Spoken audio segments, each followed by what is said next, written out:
I think that's something a lot of British people don't understand, that people do have families overseas and there is a need for some people to actually travel to see their families.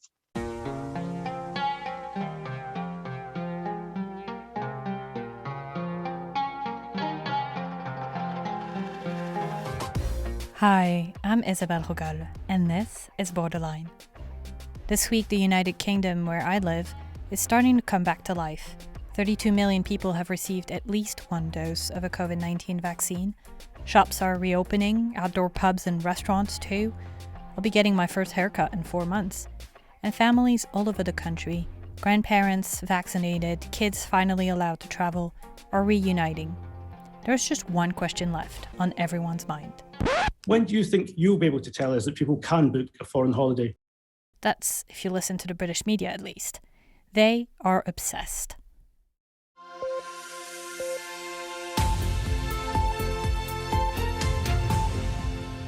Our headlines today. Hopes for foreign holidays. So what's the official advice from the government at the moment? Should people be booking foreign holidays? Absolutely all overseas holidays are illegal. Level with the British public. Is there any prospect of a foreign holiday this summer?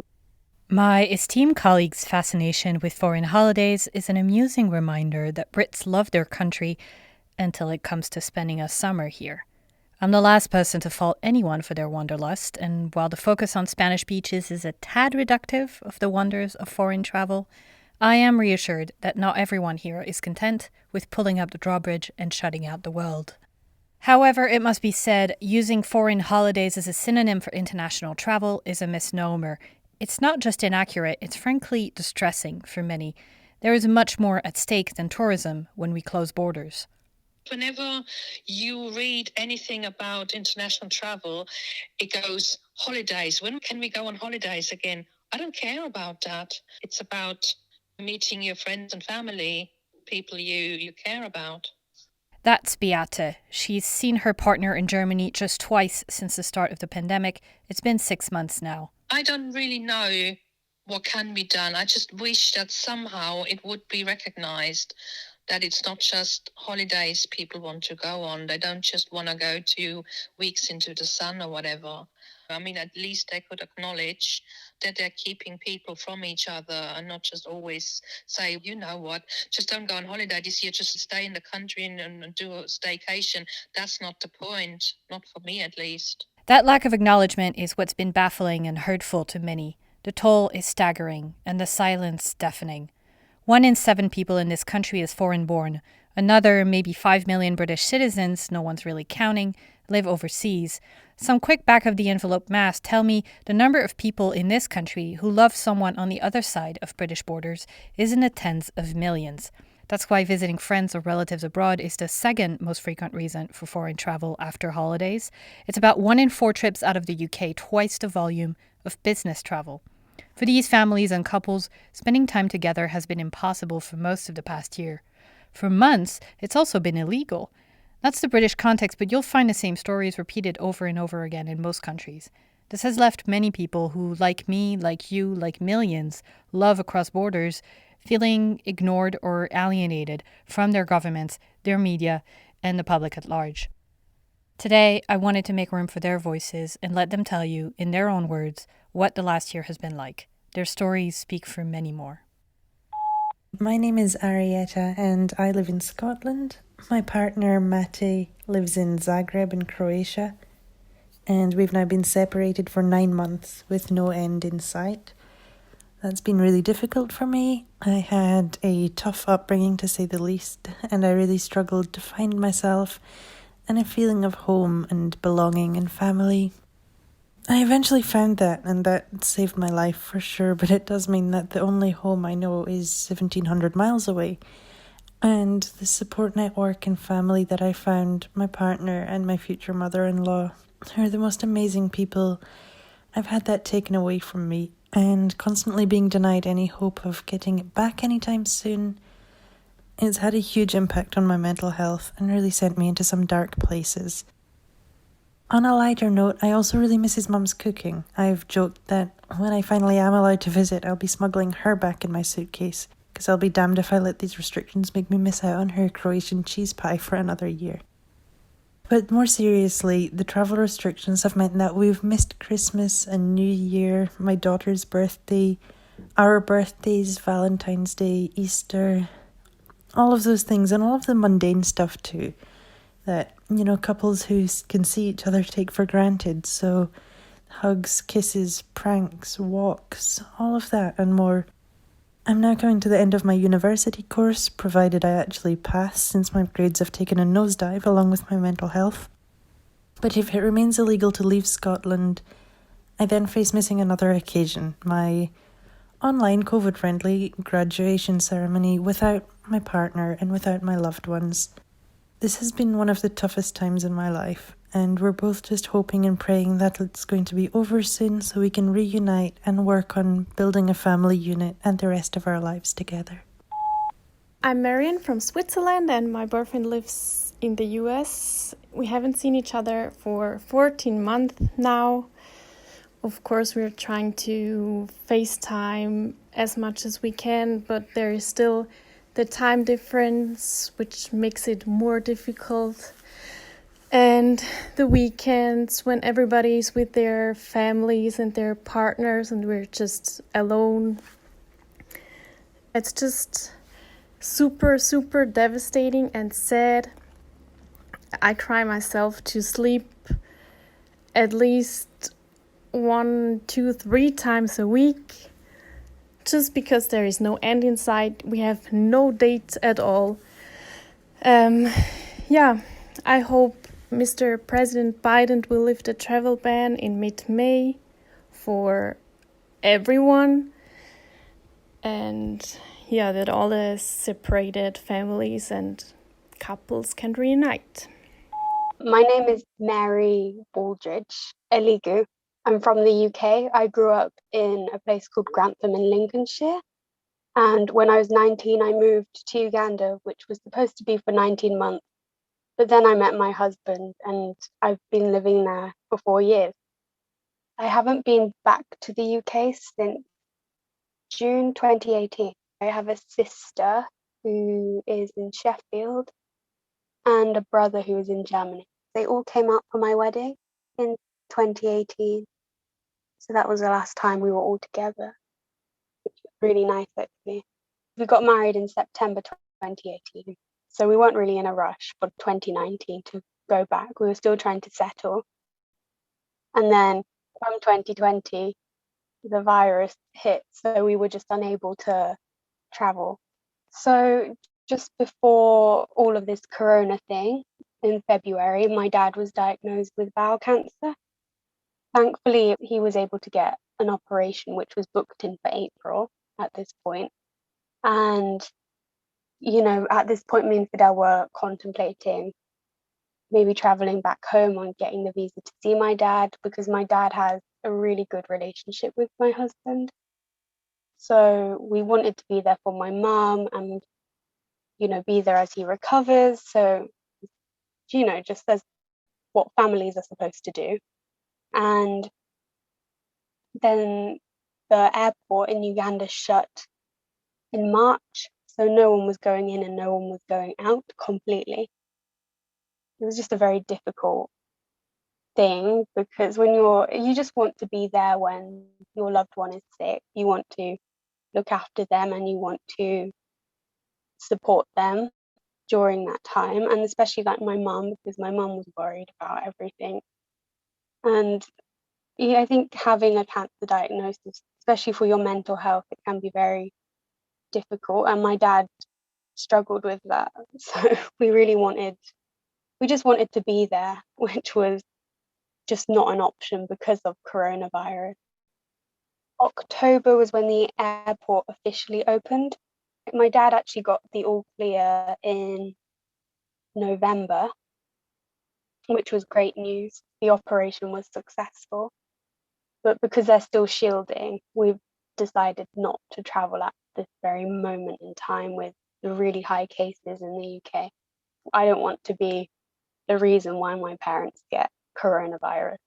I think some days have been a lot better than others, but I think living away from home is very, very difficult. And then you put the pandemic on top of it. It's been incredibly tough. Some days I've not handled it that well. Like I've been quite upset and homesick in comparison to other days. But I think it's also, my parents used to visit like 2 to 3 times a year, which was so helpful. And I just don't know when I'll see them again, which has put like a huge strain on me because I love my parents and I'm quite a relational person. So not being able to see them has been very, very difficult. I have absolutely no idea when they'll come. I think my mum said she'll come as soon as she can. But if she's not able to come soon, then I'll possibly travel back around November when I do see like things regarding travel restrictions, or if people have traveled and there's like an article on it. I think some people in the comment section don't realize that not everyone travels for leisure. And I think that's something a lot of British people don't understand, that people do have families overseas and there is a need for some people to actually travel to see their families. And I just remember reading, I think they had a picture of Heathrow Airport. There was a flight leaving and there was just a lot of really rude remarks about the people who were leaving, and they were just quite racist. These are the people spreading the virus. And yeah, it just really made me so angry because I think people do forget that a lot of British people do have families in all over the world. And I think this was a flight going to Pakistan. And I know a lot of people in the UK who do have their grandparents in Pakistan or that sort of area. It just made me really angry. There's something else making Mary angry. It's a bit off topic, but it isn't really, because COVID travel restrictions, in a way, have only expanded and aggravated existing inequities for transnational families. It's very difficult for him to get a visitation visa to the UK. He has to prove a lot of ties to Uganda. I think it's £93, but it's non-refundable.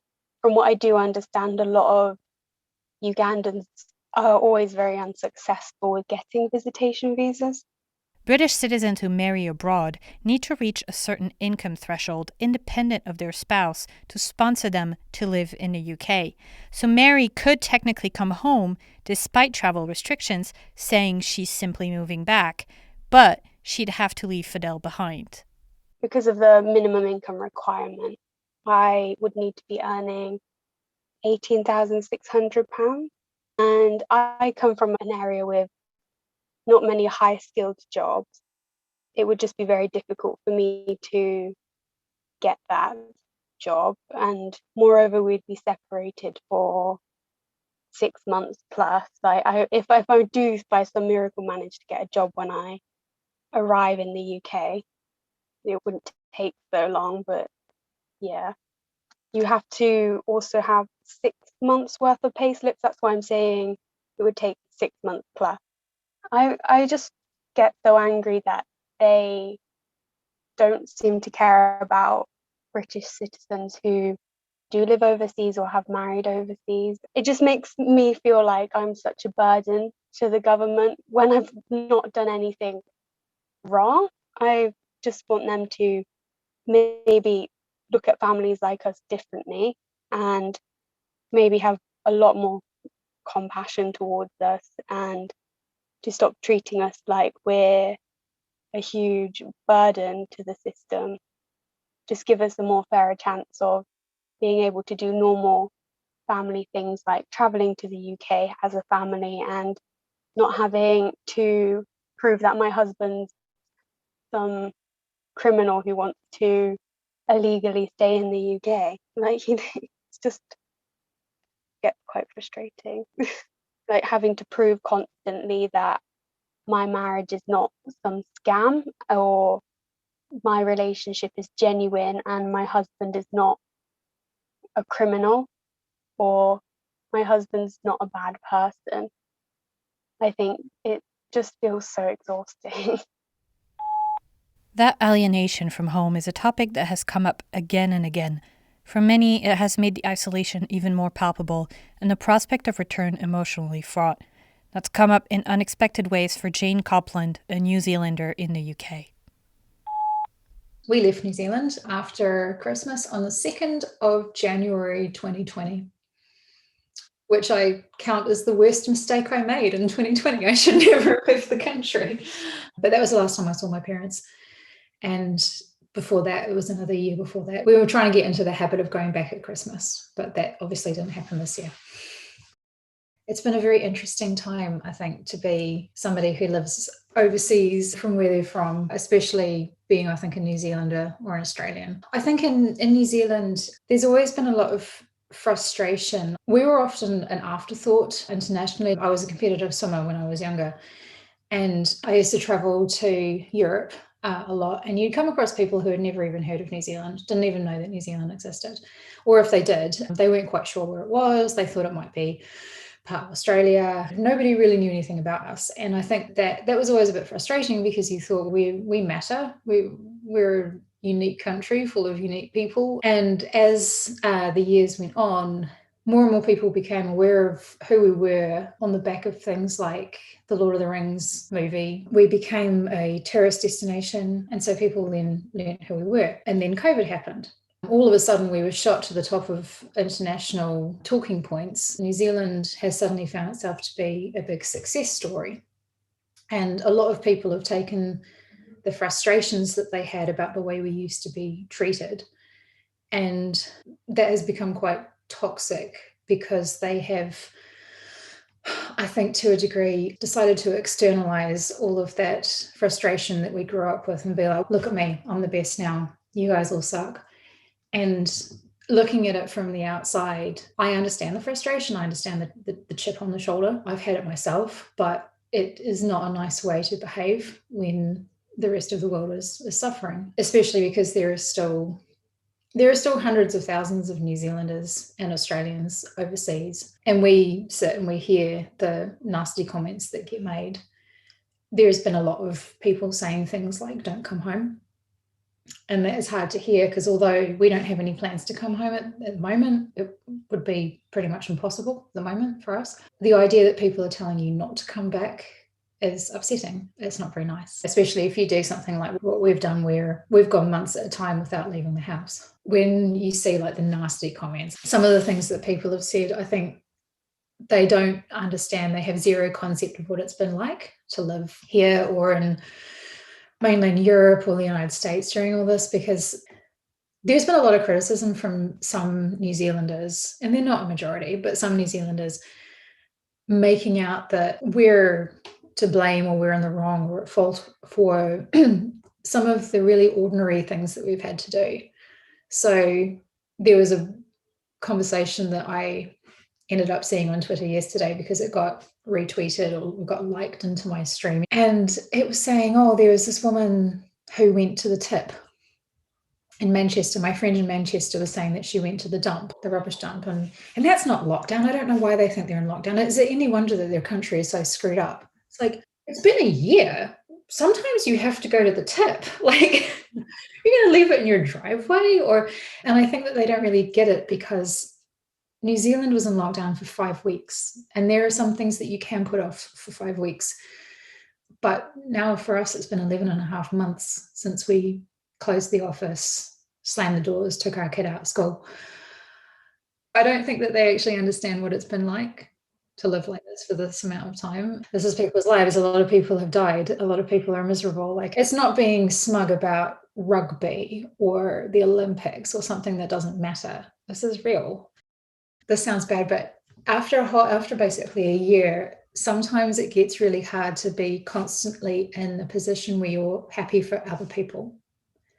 Because I am happy for them. Like, I'm happy for all of my friends on Facebook, all my high school friends who are safe and happy and going about their normal lives. But I mean, Christmas Eve, I had a bit of a meltdown, bit of a breakdown, because sometimes it's just hard after a long time to constantly be, I'm so happy for you. But my life is, what it is. In the past week, the British government has started to detail its plans to resume foreign travel. It does not differentiate between holidays and family reunions. It does not yet list which countries will be allowed, and it does not offer a start date. May 17 at the earliest is all we know.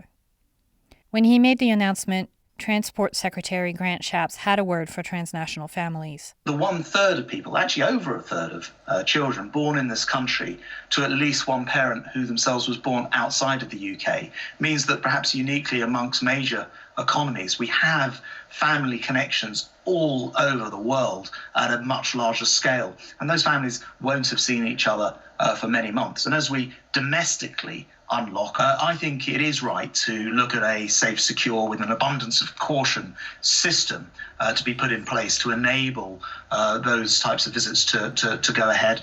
Those 30 seconds were the first and only acknowledgement I could find from the British government, and I've been paying attention for a while. I want to thank Mary, Jane, Beata, Marion, and Arietta for sharing their stories so generously.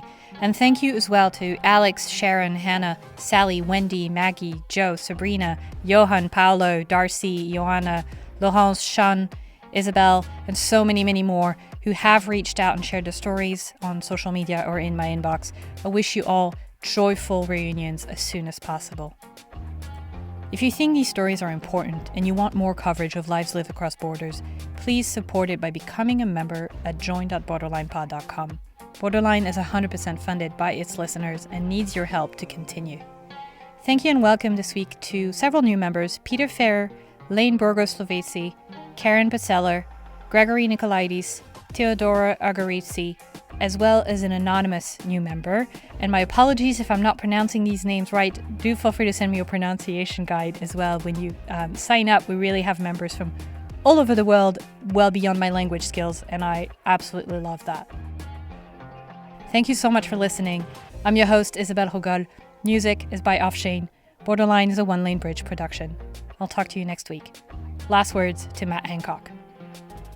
On the summer holidays, I'm going to Cornwall, and I've said before I think we're going to have a great British summer.